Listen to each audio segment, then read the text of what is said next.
Assalamualaikum dan salam sejahtera. Kami daripada kumpulan 18. Penilaian kali ini akan menilai sejauh mana kemahiran kami dalam menggunakan kemahiran digital iaitu Google Earth. Apa itu Google Earth? Pertama sekali, Google Earth adalah aplikasi yang membolehkan pengguna menjelajah dunia secara maya. Ia menggunakan gambar satelit, peta, dan model 3D untuk memaparkan lokasi di seluruh dunia. Secara ringkas, Google Earth adalah alat untuk meneroka dunia dengan cara yang interaktif dan mendalam. Dan menggunakan aplikasi Google Earth, di sini kami akan mengenal pasti beberapa bentuk muka bumi yang terdapat di Pulau Usukan yang terletak di daerah Kota Belud, Sabah.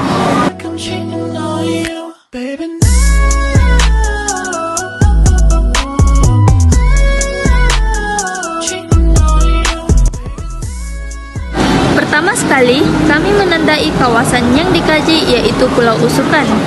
Pulau Usukan terletak lebih kurang 50 km dari Pekan Kota Belud. Kawasan yang ditandai dengan warna kuning merupakan kawasan yang dipilih untuk mengenal pasti bentuk muka bumi yang terdapat pada kawasan tersebut. Bentuk muka bumi pinggir pantai yang pertama kami kenal pasti adalah teluk. Hal ini kerana teluk dikelilingi daratan pada sebahagian besar bahagiannya, sementara sisanya terbuka ke laut.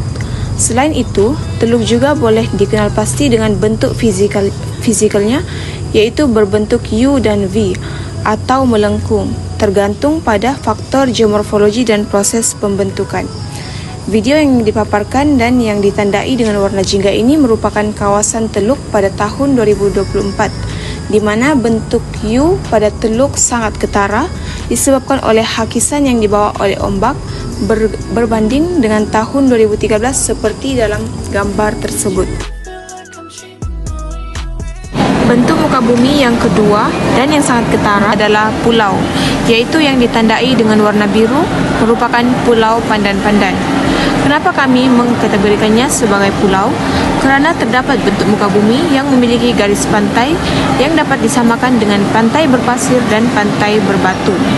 Pulau juga biasanya dikelilingi oleh ekosistem seperti terumbu karang.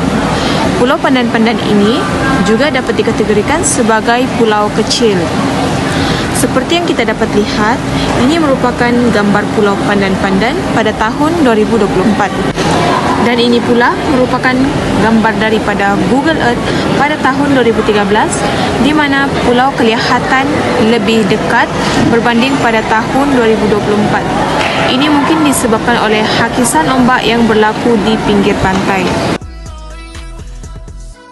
Seterusnya, kita beralih kepada bentuk muka bumi tanjung yang ditandai dengan warna hijau. Tanjung adalah bentuk muka bumi yang berupa daratan yang menonjol ke arah laut.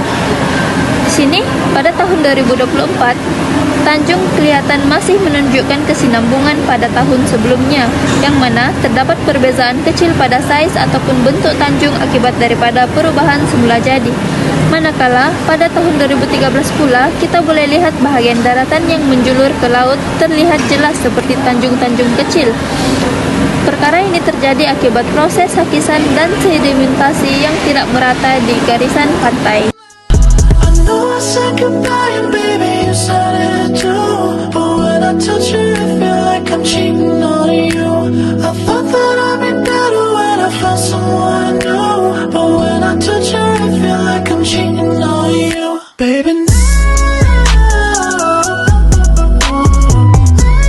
Kemudian, bentuk muka bumi lain yang terdapat pada Pulau Usukan ini ialah beting seperti yang ditanda dalam peta dengan warna biru. Beting biasanya bahagian tanah yang lebih menonjol dari tanah di sekitarnya. Pada tahun 2024, beting pantai kecil atau separa terbentuk boleh dilihat di beberapa bahagian pesisir pantai. Ini berbeza dengan tahun 2013 kerana beting tidak terlihat jelas. Ianya tidak menunjukkan tanda-tanda pengumpulan pasir atau daratan yang membentuk beting pasir.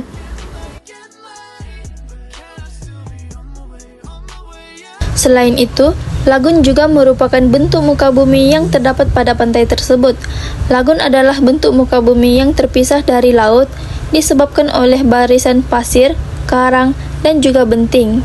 Pada tahun 2024, Potensi pembentukan lagun lebih tinggi terutamanya di kawasan benting yang lebih jelas terbentuk. Namun, jika benting masih kukuh, lagun tidak dapat berkembang. Perkara ini juga tidak jauh berbeza dengan tahun 2013, karena pada tahun tersebut kawasan pantai lebih terbuka tanpa tanda-tanda pembentukan lagun. Seterusnya, terdapat juga perubahan terhadap kawasan pinggir pantai, yaitu kawasan yang ditanda dengan warna ungu. Bagi tahun 2024, panjang garis pantai meningkat sedikit kepada 0,51 km berbanding tahun 2013, yaitu sebanyak 0,42 km. Ini menunjukkan berlakunya pengurangan hakisan pantai ataupun penambahan kawasan pantai akibat pemeliharaan ataupun proses semula jadi. Selain itu, bentuk dan lokasi garis pantai. Pada tahun 2024, garis pantai menunjukkan perubahan bentuk ke kawasan laut berbanding tahun 2013. Hal ini menunjukkan berlakunya proses sedimentasi atau tambakan pantai. Perubahan yang berlaku pada pantai ini didorong oleh dua faktor, yaitu yang pertama, aktiviti manusia, sama ada pemeliharaan pantai ataupun pembangunan. Yang kedua ialah fenomena semula jadi seperti pergerakan ombak, sedimentasi, dan juga hakisan.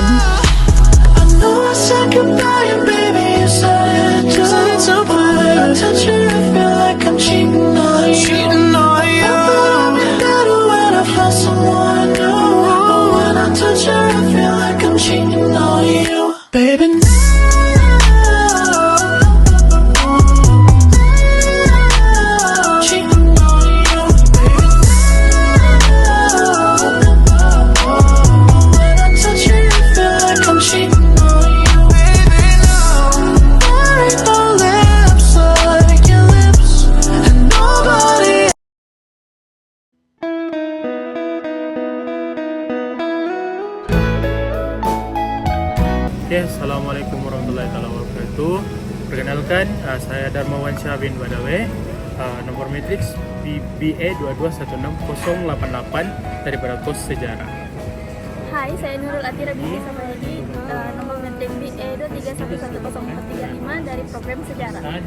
Assalamualaikum warahmatullahi wabarakatuh dan selamat pagi. Nama saya Azrul Haziq bin Azman, nombor matriks BA 2316063 daripada program sejarah tahun kedua. Nama saya Nurul Azrin binti Paraja dengan nomor matrik BA 23110414 dari program sejarah. Assalamualaikum, nama saya Nur Izin Kalilinga Saniti Victor, memegang nomor matrik PA 2311051. Saya dari program sejarah.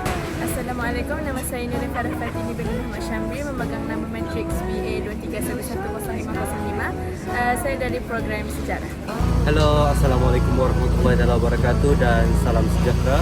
Nama saya Muhammad Khairul Nizam bin Rosli, memegang nombor matriks BA 231607777 dari program sejarah. Hari ini kami akan melakukan ataupun melaksanakan tugasan dinamika pinggir pantai di Pulau Usukan, Kota Belud, Sabah. Ini adalah merupakan kawasan kajian kami.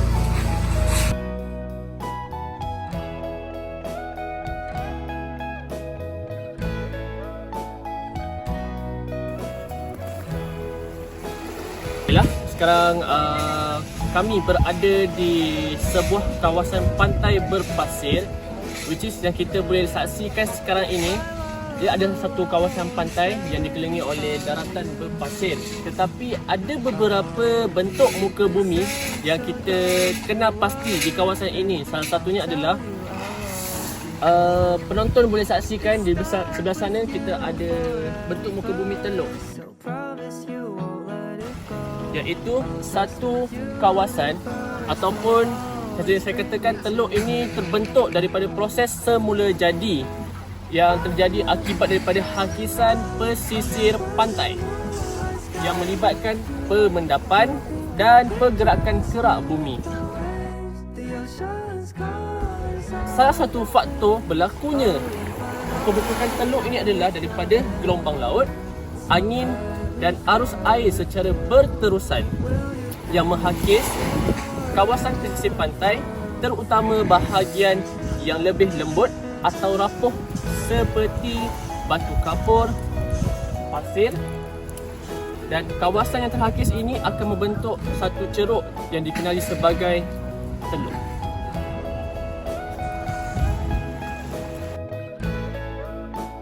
Baiklah penonton, apakah ciri-ciri bentuk muka bumi teluk? Okey, di sini saya akan klasifikasikan beberapa ciri untuk kita kenal pasti bentuk muka bumi teluk itu sendiri. Yang pertama, kita boleh saksikan ia berbentuk cekung. Kalau anda saksikan gambaran sekarang ini, berbentuk cekung, iaitu teluk memiliki bentuk yang menonjol ke daratan menyerupai huruf U atau V. Seterusnya, teluk dikelilingi oleh daratan. Cuba sekarang kamera pan ke sana. Okay, anda boleh saksikan. Di sini adalah daratan dan di sini adalah lautan. Di sini adalah lautan. Dan yang ketiga, teluk cenderung memiliki air yang lebih tenang kerana terlindung oleh daratan dari ombak besar dan angin kencang. Dan ia merupakan satu lokasi yang strategik untuk pelabuhan kerana perairan yang terlindung menjadikan teluk sebagai lokasi ideal untuk pelabuhan dan tempat perlindungan kapal ataupun bot.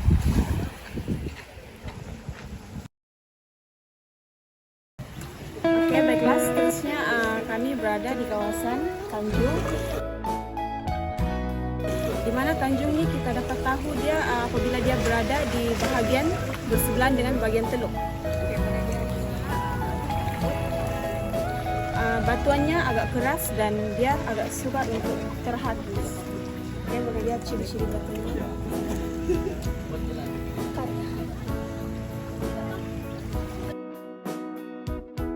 Seterusnya kita lihat di sebelah sana ialah teluk, di mana teluk mempunyai kawasan yang agak landai berbanding dengan Tanjung. Tanjung ni dia bahagian yang agak tinggi. Okey, seterusnya Tanjung terbentuk ketika sedimen yang dibawa oleh arus laut atau sungai terletak di pasir dan membentuk daratan yang menjorok ke laut. Contohnya ini dia menjorok ke bahagian dasar laut. Proses ini melibatkan pengendapan sedimen di tempat berlindung daripada ombak. Contohnya yang di sana tu ada pulau dan teluk. Maksudnya di bahagian sini dia terlindung daripada ombak. Okey, seterusnya bentuk muka bumi yang lain yang terdapat di kawasan pantai ini adalah kawasan tebing tinggi.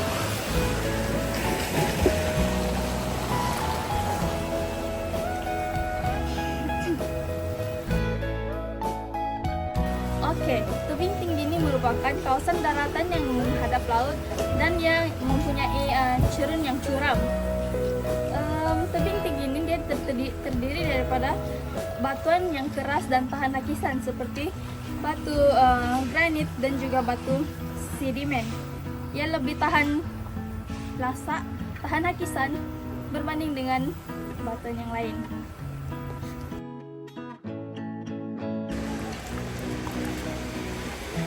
Okey, baiklah. Seterusnya bentuk muka bumi iaitu batu tunggul. Seperti yang kita lihat.